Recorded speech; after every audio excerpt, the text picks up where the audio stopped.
And we are pleased to welcome back into our program David Beckum, the CEO of Augusta Industrial Services. And this is not an ESOP's fable, is it?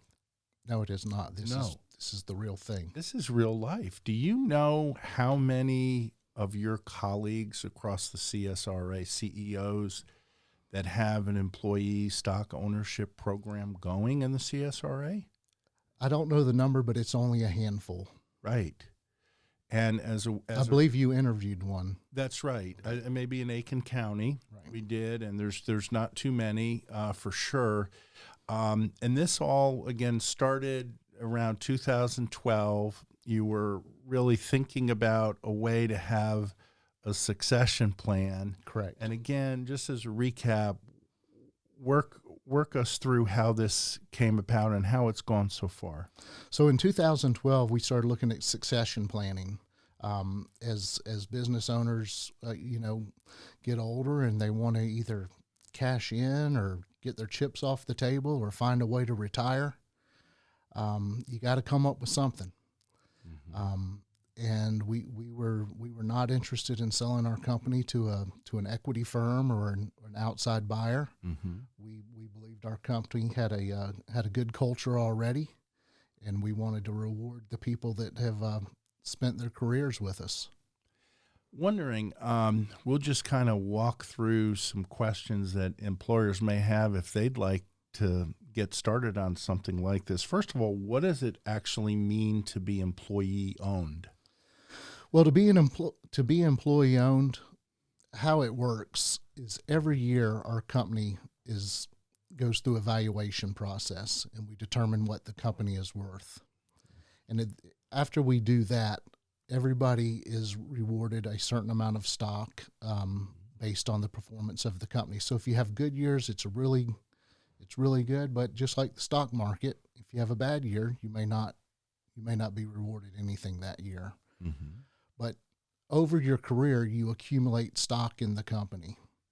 And at the time you separate from the company, whether you leave early or hopefully you retire, this is set up for long-term employment. When you retire, you have your stock and you sell it back to the company at that time at the current stock price. So it's a form of retirement, regulated just like a 401k through ERISA. It's highly regulated. So we are very fortunate at Augusta Industrial in the fact that we have employee ownership and we also have matching 401k. So that's what I was going to ask you, because I remember decades ago when I was in the TV news biz, we could match and all of that. So then they don't have to contribute for the ESOP. The ESOP, all you have to do is put in your work. Wow. And make the company successful. And the 401k, of course, we have the matching program. So when you retire from Augusta Industrial, you get two forms of retirement. That's outstanding. Now, is the ESOP open to all employees within Augusta Industrial? It is once you reach certain milestones, such as 1,000 hours, and that's not hard to do. That's about half a year. Yeah, and sure. The way we work, it can be less than half a 10 weeks or so on a busy job, right? That's right. So it's 1,000 hours in the last 12 months. Right. And age requirements? 21. Okay. Do you have any employees that are even younger, starting out than that, or? No, we don't. Our business doesn't lend itself to that. Sure. A lot of the sites we work at require you to be 21. Okay. And again, no cost to the employees. No cost. How about, you've heard the term vesting. And yes. Usually when I think of vesting, it's you kind of sweat equity. You got to kind of put in your time. Right. Is that in this case too? Same thing. So you start vesting at 2 years. Okay. At 20%, and then it's for the next 4 years, it's an additional 20% each year. So after 6 years, you're fully vested. Okay. And then you add up so much money. Is it something people can borrow against? Is it something you need? No, it's not an account you can borrow against. Okay. And so when would the money be available, I guess, to the employees? When the employee separates from the company. I follow you.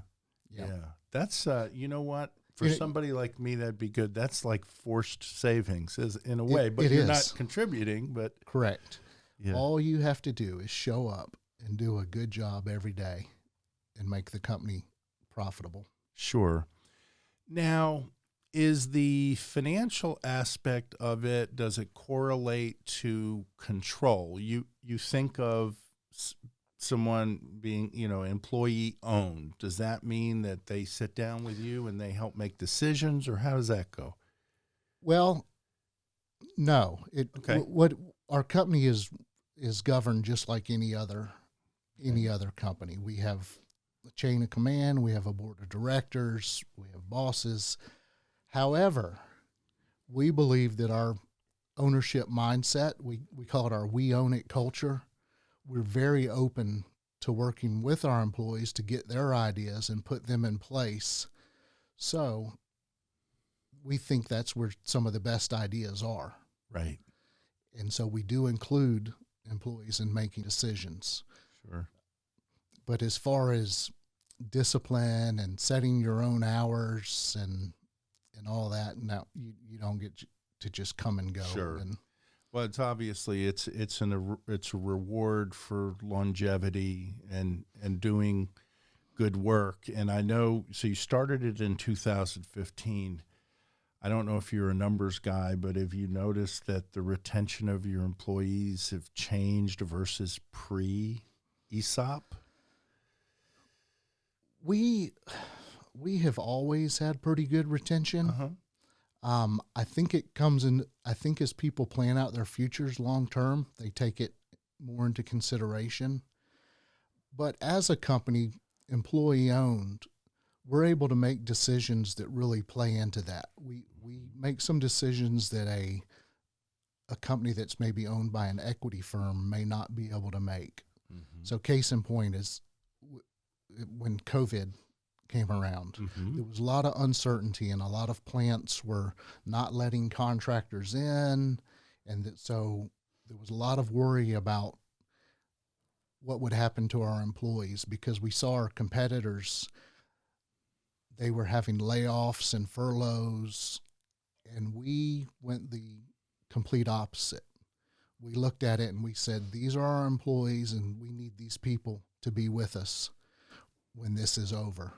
Wow. And we doubled down and we guaranteed 40-hour work weeks for all of our field labor. And we think that pays dividends. We knew that the work would come back. Mm-hmm. And we had always sold ourselves as a lifeline to this community as far as keeping their plants up and running. Sure. When it came back, we needed to be able to provide the same service that we were providing before COVID started. So we didn't lose a single person through COVID. Wow. I bet that created a lot of camaraderie. Can you think of any unique jobs that you had someone do because maybe they couldn't go to Plant Vogel one day or what have you? Well, we did a lot of cleaning around our own shop, but also we pivoted into the kind of the sanitizing world and mm-hmm. Decon work. So we already do that type of work. Mm-hmm. With our hazmat. Yeah. So we're used to doing that. But we were going into plants and providing decontamination services in control rooms or different work areas. Yeah. So we were able to put people to work doing that. Sure. And before we let you go, has any of your employees, have any of your employees since you started the plan, 2015, have they retired and taken some of their money? Yes. And what was that day like? Do you remember the first person or one of the first few? It doesn't all happen in one day. Uh-huh. So you have to, when you leave, then you have to wait for the next valuation of the company. Okay. So there's a little bit of lag there. Sure. But it's nice to show what balance they currently have and talk about that. People don't think it's real till they're leaving. Yeah, right. So that's right.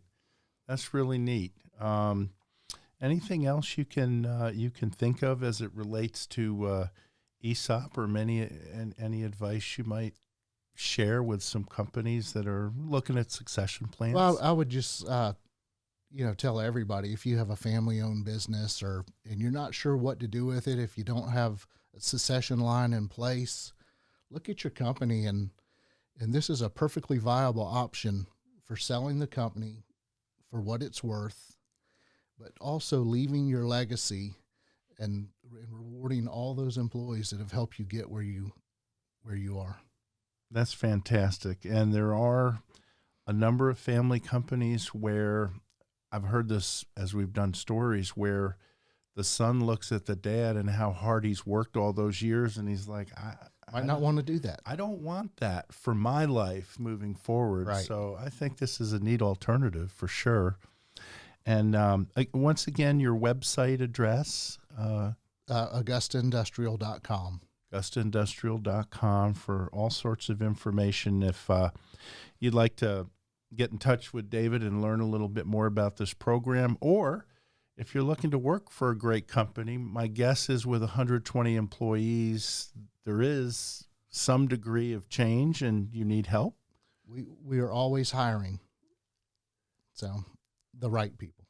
Good for you. Excellent. Well, David, thank you so much, and appreciate you coming on. Thank you, Neil. You're welcome.